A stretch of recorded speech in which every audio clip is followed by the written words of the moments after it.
Oke, Bung Towel. Ini sambil kita nonton ya. Ya, Sambil nonton live-nya nggak? Ada live-nya waktu itu. ada live-nya waktu Nonton. itu kan. Ini waktu nonton. Ngeliat menang lawan Nepal, ya fantastis, biasa aja atau apa gitu. Lawan Nepal menang sih wajar lah ya. Ya wajar. Bahkan lah. harus. Harus menang. Gak ada pilihan. Cuma terus? kan kemenangan ini jadi tiket menentukan gitu. Itu poinnya kan itu. Yang penting dapat Jadi- tiket untuk berangkat gitu ya. Tiket ke Piala Asia yang Iya. sudah 3 episode sebelumnya kan absen. 3 episode, tunggu. 3 episode itu tahun. 2011, 15, 19. Oke, 3 episode absen Ya. karena Indonesia nggak bisa masuk. Nggak bisa lolos kualifikasi Piala Oke. Asia. Ya. Nah sekarang berarti lawan Nepal itu sebuah blessing in disguise atau gimana tuh? Iya, boleh dibilang blessing karena satu grup dengan Nepal cukup beruntung karena kan begini. Ini kualifikasinya kan bareng dan kualifikasi Piala Dunia. Nah, kita sebetulnya di Piala Dunia kan jeblok di urutan terakhir. Terakhir banget. Terakhir banget. Ya Allah. Jadi harus melalui babak playoff dulu. Waktu itu kan lawan Oke. Cina Taipei. Setelah lawan Cina Taipei baru ikut grup ini nih yang ada Kuwait, Jordania dan Nepal gitu loh. Itu struktur apa rutenya begitu gitu.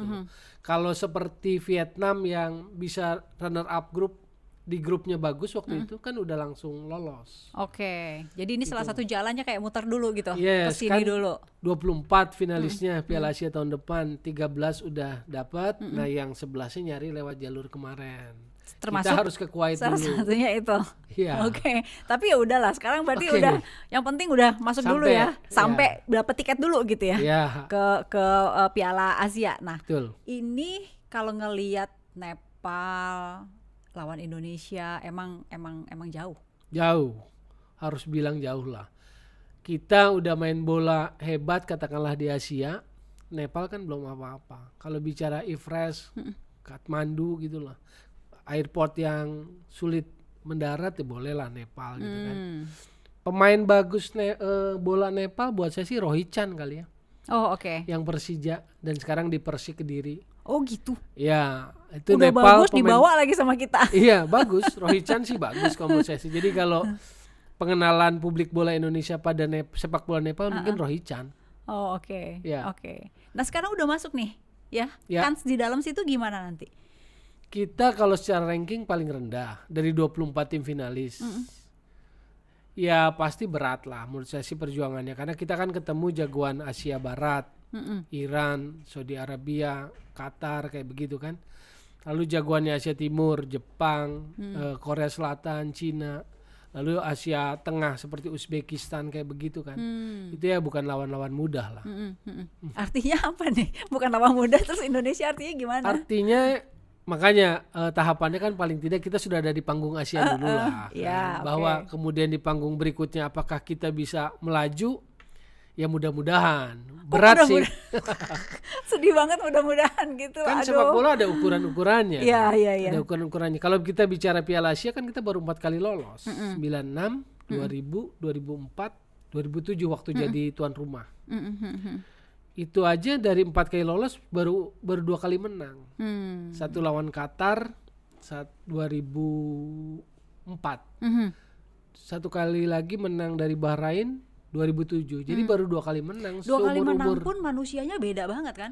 Beda, Pemainnya beda. pelatihnya beda, kulturnya juga beda, Iya. dilawan pun orangnya beda-beda Betul, juga. betul. Sekarang 2023 ya udah nggak bisa dibandingin lagi gitu kan? Iya, iya, Iya, iya. kan di 2023 ini kurang lebih kayak apa ya Bung Toel ngelihatnya? Harapannya paling enggak kan kemenangan ketiga bisa diambil dong. Kan baru 2 rekornya kan. Oke. Menang dari Qatar 2-1 2004, menang dari Bahrain 2-1 2007. Oke. Kalau bisa ada kemenangan berikutnya di Piala Asia Bisa putaran nggak? final. Bisa tergantung drawing. Cuma kan pasti potnya Oke. pot terakhir Maindi. Oh, Pot terakhir ditaruhnya kan karena bukan unggulan kan. Pasti di pot oke. terakhir. Oke, ya nggak apa-apa lah ya. Tapi kalau bicara soal sekarang nih, Ya. dilihat lagi di tahun-tahun yang sebelumnya sama tahun sempat absen tadi 2011, 2015, 2019. Ya. Itu pelatihnya beda-beda juga. Sekarang ada Beda-beda. pelatih yang kayaknya udah lagi banyak banget yang cinta sama dia gitu ya. Iya, iya. Cinta banget gitu. Iya. Nah sekarang dengan adanya pelatih Sinteyong, terus ini masuk ke Piala Asia gitu, itu berkolerasi dari strateginya pelatih kah, atau pemain-pemainnya yang pada jago kah, atau apa? Iya pasti ada peran pelatih dong. Kalau nggak ada peran pelatih ngapain kita sewa pelatih mahal kan? Tuh Kan levelnya mehong banget ya. ya mahal lah pasti. Karena dia kan pernah bawa Korea Selatan Piala Dunia kan 2018. Dia pernah bawa itu, jadi levelnya katakanlah pernah Piala Dunia kan. Pasti Bocoran lebih angkanya mahal. berapa sih? Katanya yang saya pernah dengar kurang lebih 2 katanya 2 atau berapa lah 2 M gitu loh. Dengan segalanya kali lah. Oke. Per bulan. Oke. Oh, oke. Ya. Oke, dengan ada Kalau STY ini. kalau konkretnya kan nggak pernah jelas ya. Kita kan nggak Oke. pernah terbuka. Pemain termahal kita nggak pernah tahu di sepak bola negeri ini. Klub beli berapa pengeluarannya juga nggak pernah tahu kan. Jadi memang kan selalu abu-abu di situ. Jadi- Hanya bisik-bisik aja lah. Si pelatih yang sekarang ini emang tangan dingin banget. Kalau tangan dingin kan harus dibuktiin. Ini masuk bukti bukan? Bisa masuk salah satu bukti apa enggak? Oke, begini poinnya. Gimana coba? Ini sensitif karena buat publik bola. Publik bola mencintai Ya.